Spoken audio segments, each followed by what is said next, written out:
ಜ್ಯೋತಿರ್ಗಮಯ. ಶ್ರೀ ಗುರುಭ್ಯೋ ನಮಃ. ಶ್ರೀಮತೆ ರಾಮಾನುಜಾಚಾರ್ಯಾಯ ನಮಃ.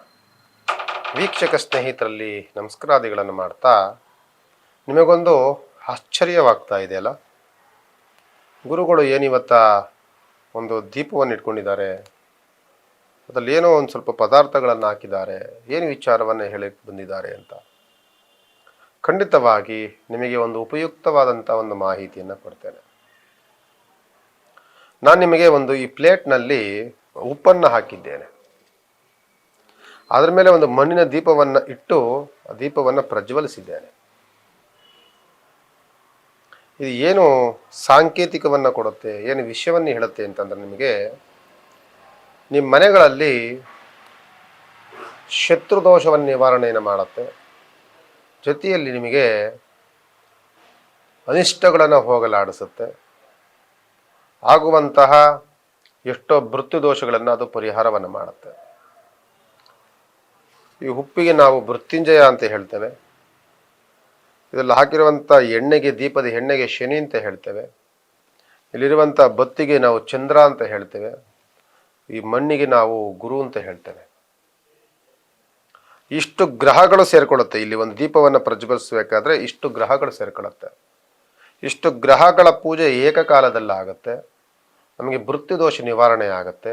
ಈ ದೀಪವನ್ನು ಹಚ್ಚೋದ್ರಿಂದ ಶತ್ರು ಬಾಧೆಗಳು ನಿವಾರಣೆ ಆಗುತ್ತೆ. ದುಸ್ವಪ್ನಗಳು ನಿಮಗೆ ನಿವಾರಣೆ ಆಗುತ್ತೆ.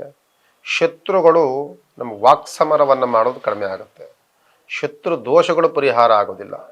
ಶತ್ರುಗಳ ವಾಕ್ಸಮರ, ನಮ್ಮ ಬಗ್ಗೆ ಇಲ್ಲಸಲ್ಲದ ಅಪವಾದಗಳು, ಅಪನಿಂದನೆಗಳು, ಅವಾಚ್ಯ ಶಬ್ದಗಳು ಇದೆಲ್ಲವೂ ಸಹ ಹೇಳ್ತಾ ಊರು ಸುತ್ತ ಹೇಳ್ಕೊಂಡ್ಬರ್ತಿರ್ತಾರೆ.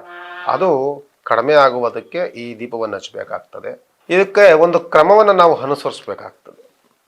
ಏನು ಮಾಡಬೇಕು ಅಂತ, ನೀವು ಇದನ್ನು ಮನೆಗಳಲ್ಲಿ ಹಚ್ಚಲಿಕ್ಕೆ ಸಾಧ್ಯವಾಗುವುದಿಲ್ಲ. ಮನೆಗಳಲ್ಲಿ ಉಪ್ಪಿನ ದೀಪವನ್ನು ಹಚ್ಚಬಾರ್ದು. ಋಣಕ್ಕೆ ನಾವು ಹೋಗ್ತೇವೆ. ಋಣಬಾಧೆಯನ್ನು ತಂದು ಕೊಟ್ಬಿಡುತ್ತೆ ಇದು. ಮನೆಯಲ್ಲಿ ದೀಪಗಳನ್ನು, ಈ ಉಪ್ಪಿನ ದೀಪಗಳನ್ನು ಹಚ್ಚಿದ್ರೆ ನಾವು ಋಣಬಾಧೆಗಳಿಗೆ ಹೋಗ್ತೇವೆ. ಆದ್ದರಿಂದ ನೀವು ಇದನ್ನು ದೇವಸ್ಥಾನಗಳಲ್ಲಿಯೇ ಹಚ್ಚಬೇಕು. ಯಾವುದೇ ದೇವಸ್ಥಾನಗಳಾಗಲಿ, ಯಾವುದೇ ದೇವರಾಗಲಿ, ನೀವು ಅಲ್ಲಿ ದೇವರ ಮುಂದೆ ಅಥವಾ ನಾಗರಕಲ್ಲು ಅಥವಾ ಅಶ್ವತ್ಥಮರ ಅಥವಾ ಎಲ್ಲಿ ನಿಮಗೆ ಅಲ್ಲಿ ಇರಲಿಕ್ಕೆ ಸಾಧ್ಯವಾಗುತ್ತೆ ಅಲ್ಲಿ ಒಂದು ಪ್ಲೇಟನ್ನು ತೆಗೆದುಕೊಳ್ಳಿ. ಪ್ಲೇಟ್ನಲ್ಲಿ ಯಾವ ಪ್ಲೇಟ್ ಆದರೂ ತಗೊಳ್ಬೋದು. ಒಂದು ಸ್ಟೀಲು ಅಥವಾ ಪ್ಲಾಸ್ಟಿಕ್ಕು, ಒಂದು ಬಳೆ ಎಲೆ ಅಥವಾ ನಿಮಗೆ ಏನು ಸಿಗುತ್ತೆ ನಿಮಗೆ ಒಂದು ಪ್ಲೇಟ್ನಲ್ಲಿ ಇಡುವಂಥದ್ದನ್ನು ಪದಾರ್ಥಗಳನ್ನು ತೆಗೆದುಕೊಳ್ಳಿ. ಅನಂತರದಲ್ಲಿ ನೀವು ಫಸ್ಟ್ ಉಪ್ಪನ್ನು ಹಾಕಬೇಕು. ಉಪ್ಪನ್ನು ಹಾಕಿದ ನಂತರದಲ್ಲಿ ಅದರ ಮೇಲೆ ಈ ಮಣ್ಣಿನ ದೀಪವನ್ನು ಇಡಬೇಕು. ಅನಂತರದಲ್ಲಿ ಬತ್ತಿಯನ್ನು ಹಾಕಬೇಕು. ಎಣ್ಣೆಯನ್ನೇ ಹಾಕಿ ಹಚ್ಚಬೇಕು.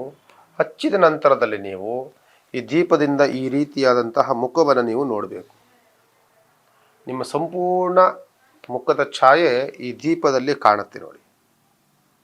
ದೀಪದಲ್ಲಿ ಕಂಡಾಗ, ದೀಪದ ಎಣ್ಣೆಯಲ್ಲಿ ನಮ್ಮ ಮುಖ ಭಾವಚಿತ್ರ ಕಂಡಾಗ ನಮಗಿರುವಂತಹ ಸಂಪೂರ್ಣ ದೃಷ್ಟಿದೋಷ, ಶತ್ರುದೋಷ, ಆರೋಗ್ಯ ದೋಷ ಇಷ್ಟು ಸಹ ಇಲ್ಲಿ ಪರಿಹಾರವಾಗಲಿಕ್ಕೆ ನೋಡಿ ಸಾಧ್ಯವಾಗುತ್ತೆ. ಈ ರೀತಿಯಾದ ದೀಪದ ಎಣ್ಣೆಯಲ್ಲಿ ನಮ್ಮ ಮುಖಭಾವನ ನೋಡಿದ ನಂತರದಲ್ಲಿ ದೀಪವನ್ನು ಆ ಒಂದು ಸ್ಥಳದಲ್ಲಿಟ್ಟು ದೇವರಿಗೊಂದು ಅರ್ಚನೆಯ ನಮಸ್ಕಾರವನ್ನು ಮಾಡಿಕೊಂಡು ನಮ್ಮ ಮನೆಗೆ ಬಂದರೆ ನಮಗೆ ಸಂಪೂರ್ಣವಾದಂತಹ ಒಂದು ನೆಮ್ಮದಿ ಪ್ರಾಪ್ತವಾಗುತ್ತೆ. ಎಷ್ಟೋ ಆಗುವಂಥ ಅವಘಡಗಳು ನಿವಾರಣೆ ಆಗುತ್ತೆ. ಶತ್ರು ವಾಕ್ಸಮರ ಕಡಿಮೆ ಆಗುತ್ತೆ.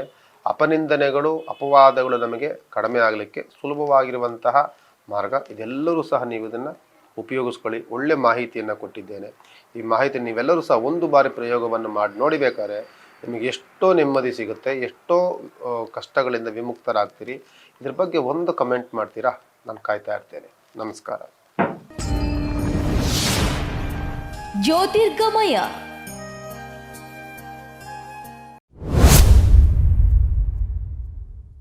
ಲೈಕ್ ಮಾಡಿ, ಶೇರ್ ಮಾಡಿ, ಸಬ್ಸ್ಕ್ರೈಬ್ ಮಾಡಿ. ನೋಡ್ತಾ ಇರಿ ರಿಯಲ್ ಬೆಂಗಳೂರು.